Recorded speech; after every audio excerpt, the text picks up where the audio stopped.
कोई डिस्टर्ब नहीं करेगा, कोई अगर दरवाजा खोल देगा सोई हम भाग जाएंगे, चाहे जितनी बनी हो। राजा ने कहा महाराज कोई नहीं जाएगा, हम राजा हैं। राजा इंद्रदुम्न ने कहा महाराज कोई नहीं आएगा, आप शुरू करो। स्वप्न के अनुसार बताई हुई दारुक नाम के वृक्ष को वह बूढ़ा ब्राह्मण काट करके लाया, एक विशालतम कमरे में रखा, द्वार को बंद किया। राजा से कहा अच्छा अब आप इंतजार करना, कोई प्रवेश ना करे।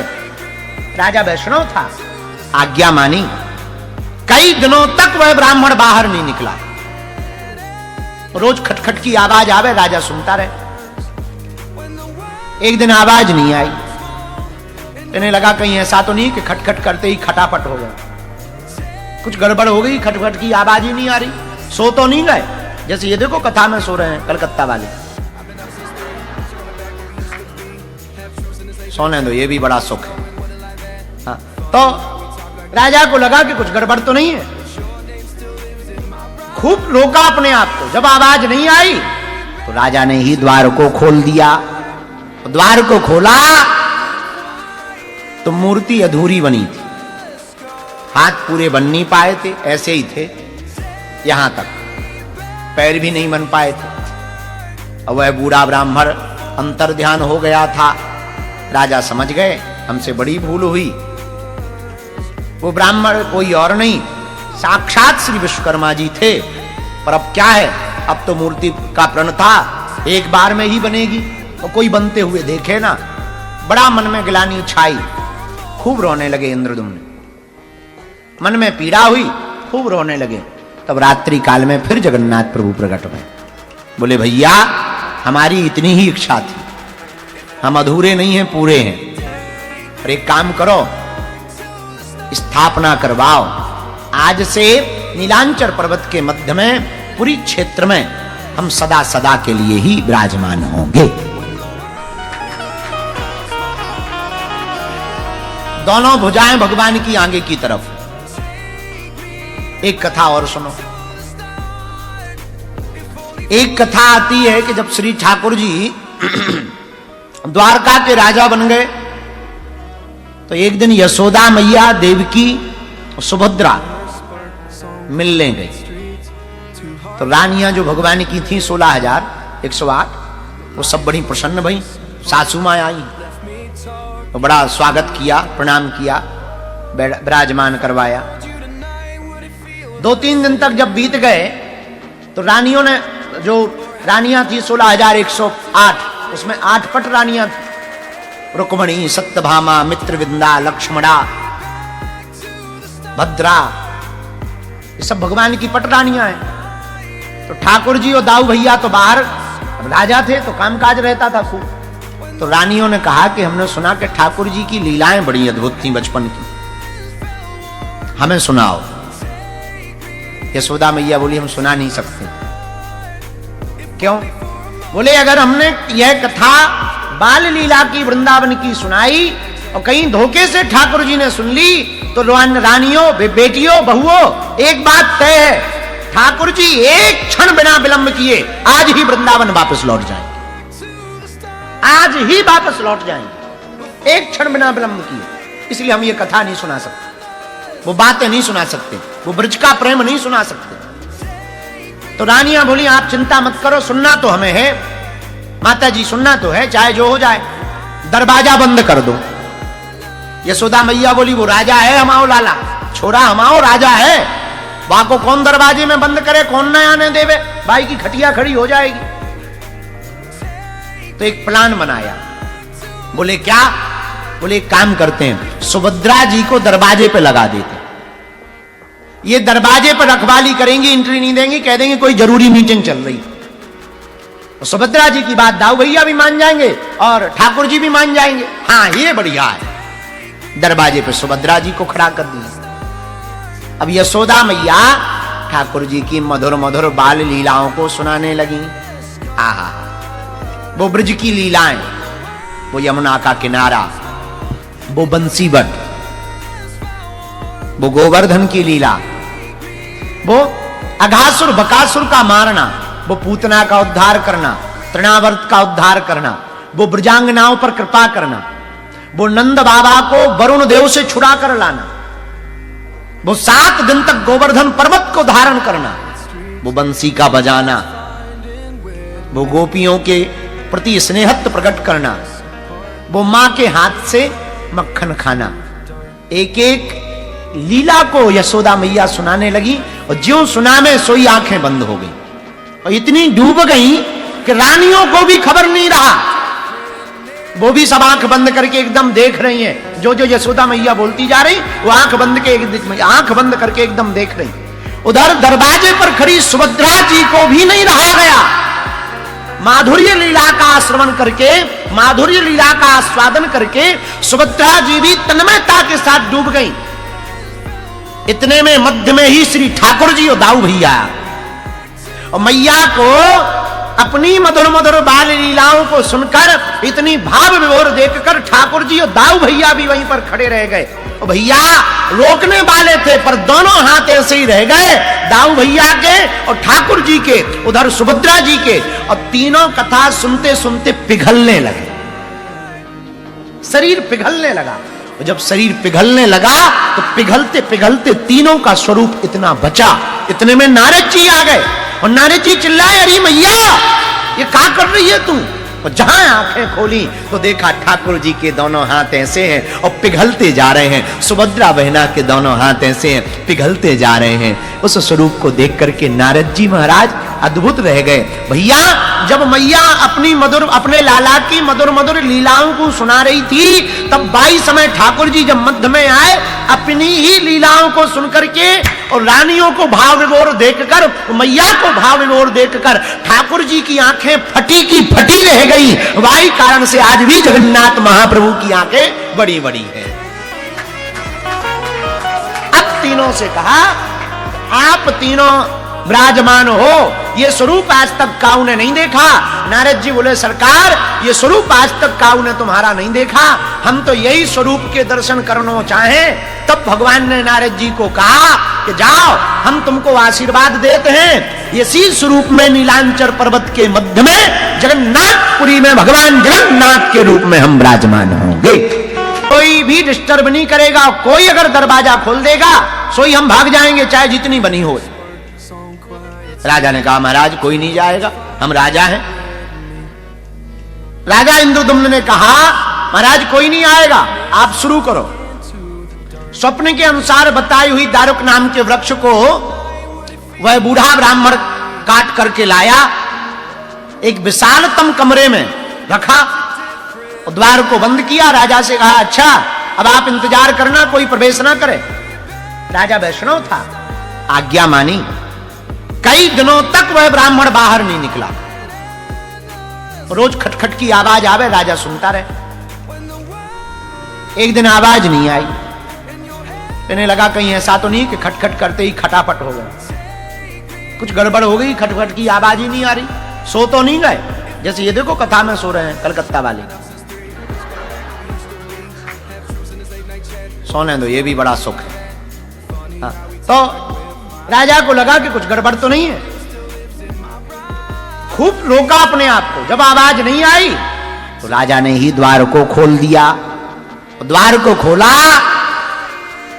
तो मूर्ति अधूरी बनी थी, हाथ पूरे बन नहीं पाए थे, ऐसे ही थे, यहां तक पैर भी नहीं बन पाए थे। और वह बूढ़ा ब्राह्मण अंतर ध्यान हो गया था। राजा समझ गए हमसे बड़ी भूल हुई। वो ब्राह्मण कोई और नहीं, साक्षात श्री विश्वकर्मा जी थे। पर अब क्या है, अब तो मूर्ति का प्रण था, एक बार में ही बनेगी, तो कोई बनते हुए देखे ना। बड़ा मन में गिलानी छाई, खूब रोने लगे इंद्रदुम्न, मन में पीड़ा हुई, खूब रोने लगे। तब रात्रि काल में फिर जगन्नाथ प्रभु प्रकट हुए। बोले, भैया हमारी इतनी ही इच्छा थी, हम अधूरे नहीं हैं, पूरे हैं। और एक काम करो, स्थापना करवाओ, आज से नीलांचल पर्वत के मध्य में पूरी क्षेत्र में हम सदा सदा के लिए ही विराजमान होंगे। दोनों भुजाएं भगवान की आगे की तरफ। एक कथा और सुनो। एक कथा आती है कि जब श्री ठाकुर जी द्वारका के राजा बन गए तो एक दिन यशोदा मैया, देवकी और सुभद्रा मिलने गई। तो रानियां जो भगवान की थी 16,108, वो सब बड़ी प्रसन्न भई। सासू माँ आई तो बड़ा स्वागत किया, प्रणाम किया, विराजमान करवाया। 2-3 दिन तक जब बीत गए तो रानियों ने, जो रानियां थी 16,108, उसमें 8 पट रानियां थी। रुक्मणी, सत्यभामा, मित्रविंदा, लक्ष्मणा, भद्रा, ये सब भगवान की पट रानियां हैं। तो ठाकुर जी और दाऊ भैया तो बाहर, राजा थे तो कामकाज रहता था खूब। तो रानियों ने कहा कि हमने सुना कि ठाकुर जी की लीलाएं बड़ी अद्भुत थी बचपन की, हमें सुनाओ। यशोदा मैया बोली हम सुना नहीं सकते। क्यों? बोले अगर हमने यह कथा बाल लीला की वृंदावन की सुनाई और कहीं धोखे से ठाकुर जी ने सुन ली तो रानियों, बेटियों, बहुओं, एक बात तय है, ठाकुर जी एक क्षण बिना विलंब किए आज ही वृंदावन वापस लौट जाएंगे। आज ही वापस लौट जाएंगे, एक क्षण बिना विलंब किए। इसलिए हम ये कथा नहीं सुना सकते, वो बातें नहीं सुना सकते, वो ब्रज का प्रेम नहीं सुना सकते। तो रानियां बोली आप चिंता मत करो, सुनना तो हमें है माता जी, सुनना तो है, चाहे जो हो जाए, दरवाजा बंद कर दो। यशोदा मैया बोली वो राजा है हमाओ लाला, छोरा हमाओ राजा है, वहां को कौन दरवाजे में बंद करे, कौन न आने देवे, भाई की खटिया खड़ी हो जाएगी। तो एक प्लान बनाया। बोले क्या? बोले एक काम करते हैं, सुभद्रा जी को दरवाजे पे लगा देते, ये दरवाजे पर रखवाली करेंगी, एंट्री नहीं देंगी, कह देंगे कोई जरूरी मीटिंग चल रही। तो सुभद्रा जी की बात दाऊ भैया भी मान जाएंगे और ठाकुर जी भी मान जाएंगे। हाँ ये बढ़िया है। दरवाजे पे सुभद्रा जी को खड़ा कर दिया। अब यशोदा मैया ठाकुर जी की मधुर मधुर बाल लीलाओं को सुनाने लगी। आहा, वो ब्रज की लीलाएं, वो यमुना का किनारा, वो बंसीबट, वो गोवर्धन की लीला, वो अघासुर बकासुर का मारना, वो पूतना का उद्धार करना, तृणावर्त का उद्धार करना, वो ब्रजांगनाओं पर कृपा करना, वो नंद बाबा को वरुण देव से छुड़ा कर लाना, वो 7 दिन तक गोवर्धन पर्वत को धारण करना, वो बंसी का बजाना, वो गोपियों के प्रति स्नेहत्व प्रकट करना, वो मां के हाथ से मक्खन खाना। एक एक लीला को यशोदा मैया सुनाने लगी और ज्यों सुना में सोई आंखें बंद हो गई और इतनी डूब गई कि रानियों को भी खबर नहीं रहा। वो भी सब आंख बंद करके एकदम देख रही हैं, जो जो यशोदा मैया बोलती जा रही वो आंख बंद करके एकदम देख रही। उधर दरवाजे पर खड़ी सुभद्रा जी को भी नहीं रहा गया। माधुर्य लीला का श्रवण करके, माधुर्य लीला का आस्वादन करके सुभद्रा जी भी तन्मयता के साथ डूब गई। इतने में मध्य में ही श्री ठाकुर जी और दाऊ भैया, और मैया को अपनी मधुर मधुर बाल लीलाओं को सुनकर इतनी भाव विभोर देखकर ठाकुर जी और दाऊ भैया भी वहीं पर खड़े रह गए। और भैया रोकने वाले थे पर दोनों हाथ ऐसे ही रह गए, दाऊ भैया के और ठाकुर जी के, उधर सुभद्रा जी के, और तीनों कथा सुनते सुनते पिघलने लगे, शरीर पिघलने लगा। और जब शरीर पिघलने लगा तो पिघलते पिघलते तीनों का स्वरूप इतना बचा। इतने में नारद जी आ गए और नारद जी चिल्लाए, अरे मैया ये क्या कर रही है तू? और जहां आंखें खोली तो देखा ठाकुर जी के दोनों हाथ ऐसे हैं और पिघलते जा रहे हैं, सुभद्रा बहना के दोनों हाथ ऐसे हैं, पिघलते जा रहे हैं। उस स्वरूप को देख करके नारद जी महाराज अद्भुत रह गए। भैया जब मैया अपने लाला की मधुर मधुर लीलाओं को सुना रही थी, तब 22 समय ठाकुर जी जब मध्य में आए, अपनी ही लीलाओं को सुनकर के और रानियों को भाव विभोर देखकर, मैया को भाव विभोर देखकर ठाकुर जी की आंखें फटी की फटी रह गई। वही कारण से आज भी जगन्नाथ महाप्रभु की आंखें बड़ी बड़ी हैं। अब तीनों से कहा, आप तीनों विराजमान हो, ये स्वरूप आज तक काऊ ने नहीं देखा। नारद जी बोले सरकार ये स्वरूप आज तक काऊ ने तुम्हारा नहीं देखा, हम तो यही स्वरूप के दर्शन करना चाहें। तब भगवान ने नारद जी को कहा कि जाओ हम तुमको आशीर्वाद देते हैं, इसी स्वरूप में नीलांचल पर्वत के मध्य में जगन्नाथपुरी में भगवान जगन्नाथ के रूप में हम विराजमान होंगे। कोई भी डिस्टर्ब नहीं करेगा, कोई अगर दरवाजा खोल देगा सोई हम भाग जाएंगे चाहे जितनी बनी हो। राजा ने कहा महाराज कोई नहीं जाएगा, हम राजा हैं। राजा इंद्रदुम्न ने कहा महाराज कोई नहीं आएगा, आप शुरू करो। स्वप्न के अनुसार बताई हुई दारुक नाम के वृक्ष को वह बूढ़ा ब्राह्मण काट करके लाया, एक विशालतम कमरे में रखा, द्वार को बंद किया। राजा से कहा अच्छा अब आप इंतजार करना, कोई प्रवेश ना करे। राजा वैष्णव था, आज्ञा मानी। कई दिनों तक वह ब्राह्मण बाहर नहीं निकला। रोज खटखट की आवाज आवे, राजा सुनता रहे। एक दिन आवाज नहीं आई, कहने लगा कहीं ऐसा तो नहीं कि खटखट करते ही खटापट हो गया, कुछ गड़बड़ हो गई, खटखट की आवाज ही नहीं आ रही। सो तो नहीं गए? जैसे ये देखो कथा में सो रहे हैं कलकत्ता वाले, सोने दो, ये भी बड़ा सुख है। हाँ, तो राजा को लगा कि कुछ गड़बड़ तो नहीं है,